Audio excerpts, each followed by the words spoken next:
Assalamualaikum warahmatullahi wabarakatuh dan salam sejahtera untuk kita semua. Banyak tujuan kenapa orang senang bersepeda. Dari yang bertujuan untuk berolahraga, hiburan di akhir pekan, sebagai moda transportasi yang murah dan menyehatkan, atau hanya sekedar senang saja. Di antara ragam tujuan tersebut, ada yang sama dari pesepeda, yaitu sepeda yang dinaiki bisa dikendalikan secara penuh.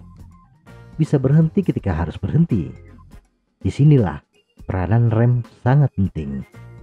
Rem memungkinkan Anda memperlambat laju sepeda atau menghentikan laju sepeda ketika memang harus berhenti. Maka tidak salah bila peranan rem sangat penting dalam pengendalian sepeda.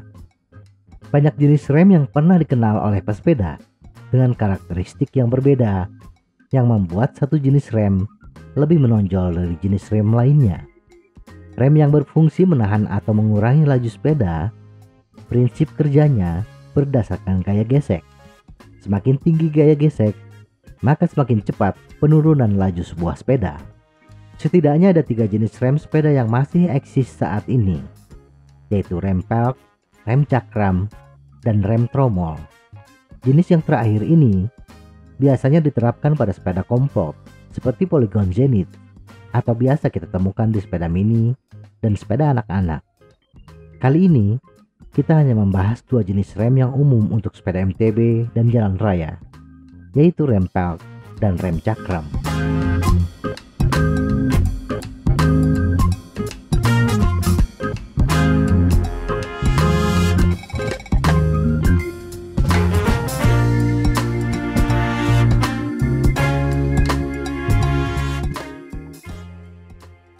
Rem pelek.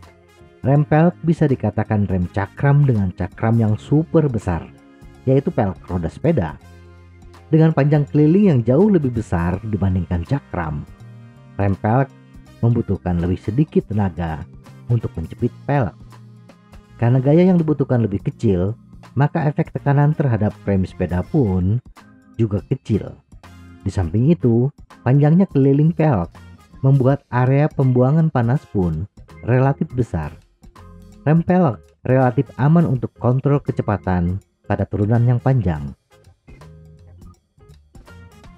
Kelebihan rem pelek: lebih mudah diperbaiki dan perawatan. Komponen yang sederhana membuat sistem rem pelek benar-benar terbuka, dan kita dapat melihat dengan jelas bila ada sesuatu yang salah. Di samping itu, rem pelek tidak membutuhkan penyetelan yang presisi dan hanya membutuhkan peralatan yang sederhana, dan sedikit kesalahan ketika pemasangan, rem pelek masih berfungsi dengan normal. Suku cadang yang murah dan banyak.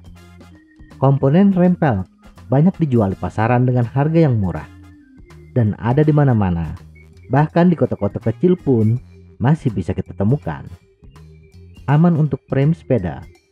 Posisi rem yang lebih dekat ke batang kemudi membuat fork lebih awet dan bisa menggunakan ujung fork yang lebih kecil sehingga lebih menyerap getaran. Tidak overheat. Permukaan pengereman yang luas membuat rem pelek lebih cepat dingin, lebih ringan. Setidaknya terdapat selisih 450 gram antara bobot rem pelek dibandingkan rem cakram. Lebih aerodinamis. Ketika bersepeda di jalur datar atau turunan, permukaan rem pelek yang ramping akan menurunkan hambatan udara sepeda dan pada akhirnya akan menghemat tenaga atau menambah kecepatan laju sepeda Anda. Rem pelek berkualitas tinggi memiliki kinerja yang sama baiknya dengan rem cakram kelas bawah. Rem pelek modern sangat bagus.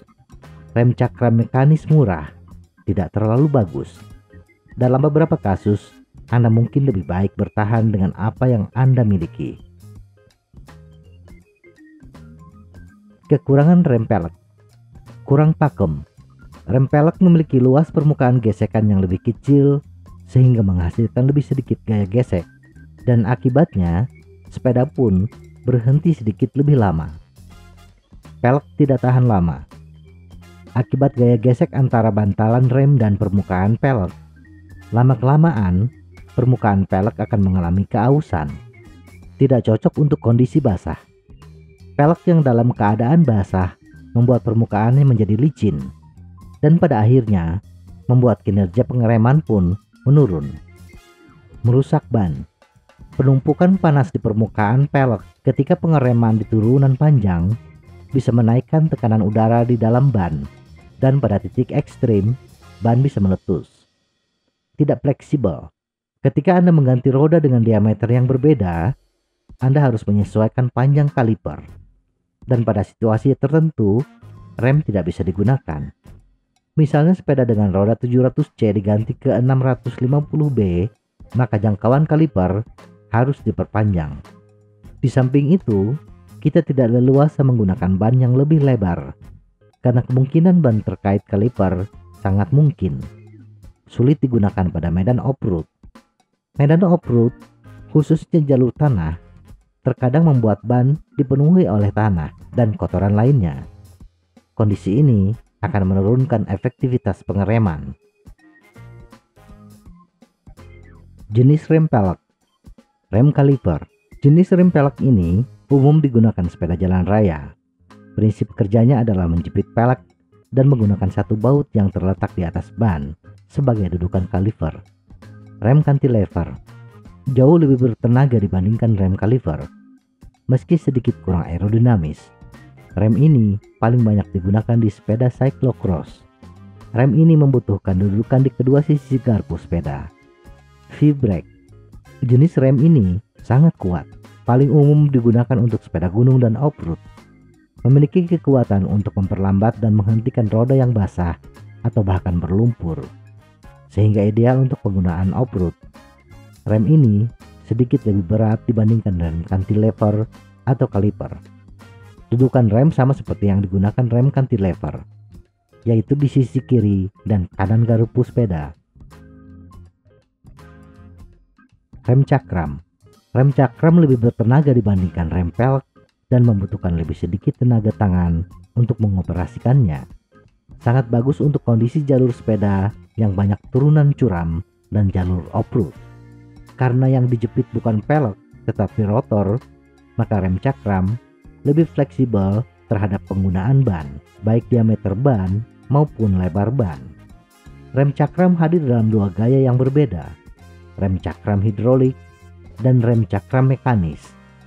Rem cakram hidrolik menggunakan minyak rem untuk menekan bantalan rem di kaliper rem, sedangkan rem cakram mekanis menggunakan kabel untuk menarik kaliper rem.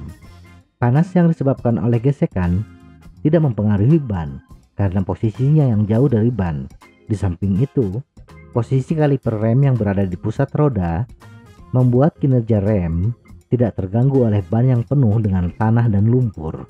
Rata-rata bantalan yang digunakan oleh rem cakram relatif lebih keras dibandingkan rem pelek, sehingga kinerja rem tidak terganggu walaupun dalam kondisi basah. Sederhananya, rem cakram lebih kuat, lebih dapat diandalkan di lingkungan kotor, dan kebal terhadap panas dari gesekan akibat penggunaan. Kesimpulan, bila sepeda yang digunakan kebanyakan di jalan yang datar dan tidak terlalu basah, menggunakan rem pelek lebih menguntungkan, terutama untuk pesepeda komuter. Tetapi bila sepeda Anda lebih banyak menerabas jalur sepeda yang basah, berlumpur, dan banyak turunan yang panjang, lebih bagus menggunakan rem cakram. Semoga informasi ini bermanfaat. Tetap sehat. Salam goes.